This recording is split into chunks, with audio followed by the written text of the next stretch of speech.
बने हैं इनके जो किसानों के समर्थन में आ रहे हैं, तो इसके बारे में बताइए। देखिए, ये तो सर्वविदित ही है कि आज भारत के प्रधानमंत्री नरेंद्र मोदी जी किस तरह से किसानों के साथ ट्रीट कर रहे हैं। मैं तो ये कहूँगा कि ये नाइंसाफ़ी है। जिस तरह से उन्होंने हट थाम रखा है, किसानों की आवाज़ को वो तवज्जो नहीं दे रहे, जबकि देश का अन्नदाता आज बहुत भारी मुसीबत है। उनके हाथ से ये समझो कि हर चीज़ छीन ली गई।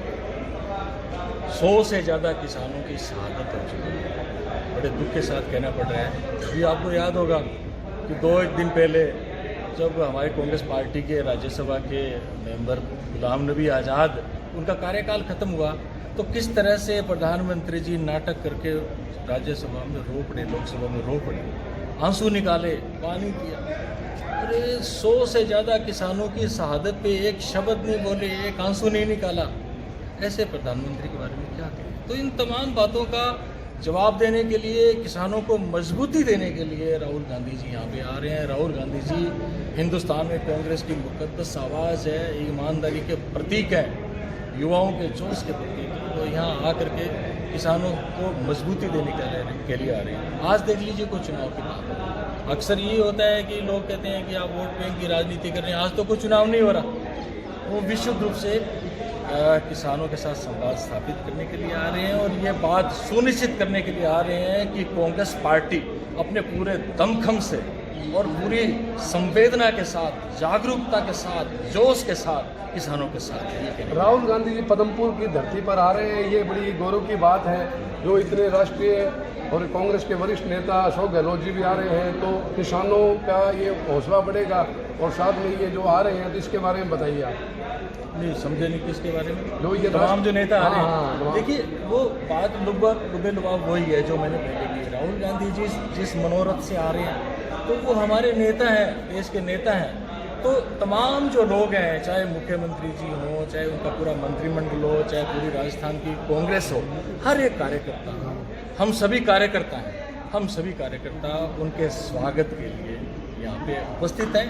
और इस बात से निश्चित रूप से किसानों में भी, हमारे कांग्रेस पार्टी के कार्यकर्ताओं में भी एक नई जागृति आएगी, नई स्फूर्ति आएगी, नया जोश आएगा। नहीं, मोदी जी कह रहे हैं ये जो कानून बन जाने से किसानों का बड़ा ही भला होगा और ये किसान तरक्की के रास्ते पर चले जाएंगे और इनको बहुत बड़ा लाभ होगा।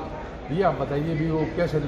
मैं तो देखो इस बारे में कितनी भी हम डिबेट कर लें, मैं तो एक सिंपल सी बात कहना चाहता हूँ। मेरी भलाई किस में है ये मैं जानता हूँ, किसानों की भलाई किस में है ये किसान जानते हैं। किसान कहते हैं कि हमें नहीं चाहिए ये कानून, अगर हमारा इससे भला होता है तो हमें भला नहीं चाहिए।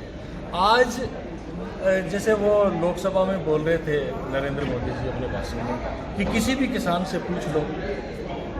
अरे आपने पूछा ही नहीं उनको, आज क्या पूछते हो किसी भी किसान से।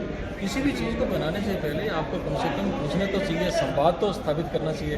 किसानों से पूछा नहीं, किसानों को ये नहीं चाहिए। आज भी किसान कह रहे हैं कि हमें ये बिल नहीं चाहिए, ये कानून नहीं चाहिए, तो वापस ले लेना चाहिए। सर, जो गंगानगर जिले के अंदर सबसे ज़्यादा पेट्रोल डीजल महंगा है और सबसे ज़्यादा बिजली भी यहाँ और राज्यों से महंगी है, तो इसके आज इतने बड़े नेता आ रहे हैं, तो इसके बारे में कोई जनता के अंदर ये मांग है भी, इसकी भी समस्या पे थोड़ा हल हो। आपने बिल्कुल एक सटीक बात पूछी है और राजनीति से हट कर ये बात है। वास्तव में आज बिजली की दरें काफ़ी बढ़ाई गई थी और पेट्रोल और डीजल है वो भी महंगा है। देखो पहली बात तो क्या है कि कोरोना काल के जो आर्थिक जो स्थिति है राज्य की, वो बिल्कुल बिगड़ गई। कहीं ना कहीं से तो रेवेन्यू लेना ही है। लेकिन हमने कांग्रेस पार्टी के कार्यकर्ता होने के नाते, पदाधिकारी होने के बावजूद हमने लगातार डी कल्ला जी को इसके बारे में लिखा, राज्य के मुख्यमंत्री अशोक गहलोत जी को हमने इसके बारे में अवगत कराया और मुझे लगता है कि वो सहृदयता का परिचय देते हुए इसमें कोई इनको रिलीफ। और पेट्रोल और डीजल की जहाँ तक बात है, आपने पिछले दिनों देखा होगा पेट्रोल और डीजल पे वास्तव के अंदर कीमतों में कटौती की गई है राज्य सरकार की तरफ से। ये आप कंसीडर कर लें थोड़ा अपना। जो गरीब जो जनता है उनमें बड़ी इसके प्रति लोगों में थोड़ा सा है, तो हम चाहेंगे पदमपुर के अंदर आ रहे थे वरिष्ठ नेता, तो उसके लिए हम आपको बहुत बहुत जितना जो कोई अभी तक 2 बजे आएंगे तो ये भीड़ भी अभी नहीं आ रही, इसके बारे में थोड़ा मैं आपसे प्रॉमिस करता हूँ कि चूँकि मुझे मौका मिलेगा बीडी कल्ला जी से इंटरेक्शन का, और आज ही मैं ये बात, क्योंकि वो ऊर्जा मंत्री है राज्य के, मैं निश्चित रूप से उनको कहूँगा कि वो कोई सार्थक घोषणा करें। राजेंद्र सोनी जी ने भी कहा कि बीडी कल्ला जी आएंगे, उनसे पूरा बिजली जो रेट बढ़े उस पर पूरी मांग करेंगे, और जो